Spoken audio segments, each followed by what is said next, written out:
The one that converts to Islam embraces the folds of this faith because they choose to voluntarily submit and surrender to the will of God in exchange for the ultimate acquisition of peace and contentment in this life and in the hereafter. The one that is converting accepts the Islamic belief that in order to achieve true peace of mind and surety of the heart, one must submit to the ultimate Creator, the one true God, and live according to His divinely revealed laws. The one that converts comes to the understanding that no one is worthy of his worship and veneration except the one true Creator, the Creator of this world and everything it contains. He realizes that the only true purpose of his life is to find God, build a relationship with Him, and follow His commandments. The one that is converting comes to the realization that God the Almighty would not leave him or her in the darkness without showing them and guiding them regarding the manner in which He wants them to live.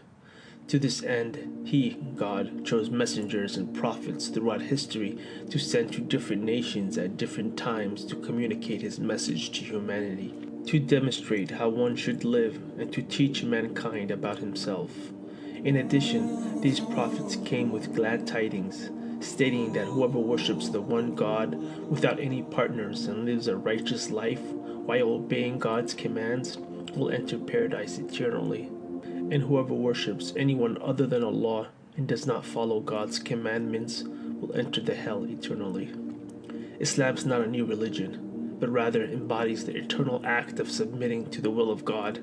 It is, indeed, the only acceptable religion in the sight of God. Islam is the true natural religion and offers the same message revealed through the ages to all of God's prophets and messengers. The one that is converting realizes that Islam will change his or her life for the better, and that Islam will provide the light to guide them in their life as well as grant them true salvation from the eternal hellfire. The one that searches for his purpose in life as well as for his Creator and is sincere and curious to learn the truth, that person will eventually be guided to the truth by the will of God and by His mercy, love, and justice. God guides whom He wills and whom He pleases.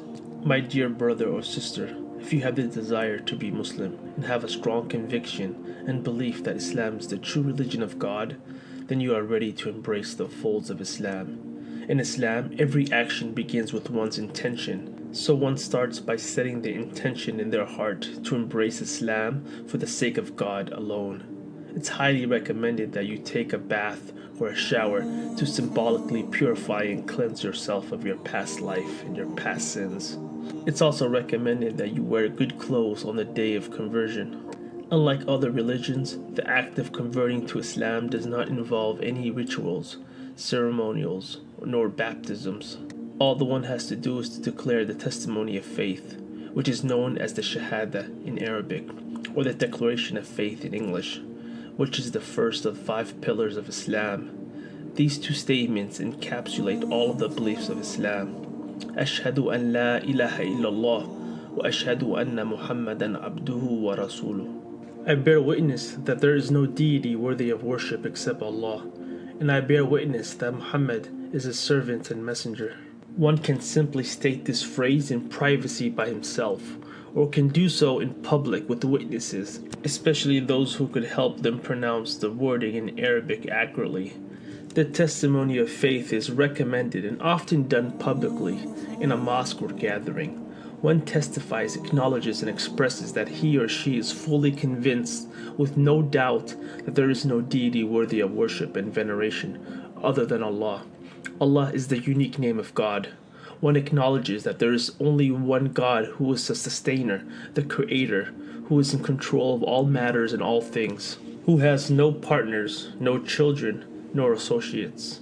He is the Most High, most merciful, all-knowing, all-wise, all-seeing, all-hearing. He is the first, He is the last. One also testifies and acknowledges that Muhammad, peace and blessings be upon him, is the last and final messenger of God, who was sent to relay the same general message as the prophets before him.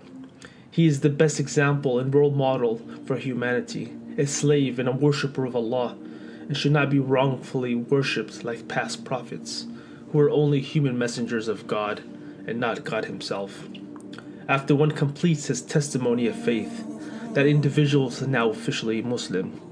As a Muslim convert, one does not need to be burdened by his or her past sins committed before their acceptance, as all of their past sins will be absolved, and they will start with a clean slate, as free of sin as a newborn child.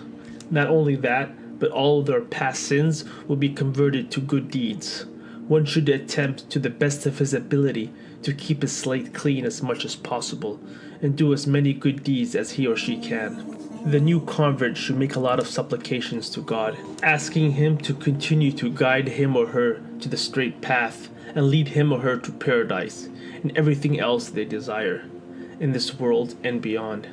After the conversion process comes the time to start gradually learning more about Islam and practicing it by performing the 5 mandatory ritualized prayers that Muslims perform daily. A new convert should not try to learn all aspects of the faith at once, as they may end up feeling overwhelmed. Instead, one should continue to learn and grow his faith over an extended time period. It's highly recommended that the convert finds a local mosque or a local Islamic community and attend gatherings, seek Muslim support, and make new friends. One should also start to give charity and fast in the month of Ramadan, both of which are mandatory upon every Muslim. For people still unsure as to whether or not they should convert to Islam, they can pray to God without specifically naming Him. Just pray out and say, "Oh, you who created me, please guide me to the truth." Also, continue to research and look further at the overwhelming evidence and proofs that Islam offers to affirm its existence and validity. Do not procrastinate and do not take this matter of faith lightly, as you are not guaranteed tomorrow. Your test, your life, can end at any moment. Realize, my brother or sister, that you did not come to this video by random or by chance. You were guided here by your Creator. May your journey to the answer and to the truth be pleasant and successful.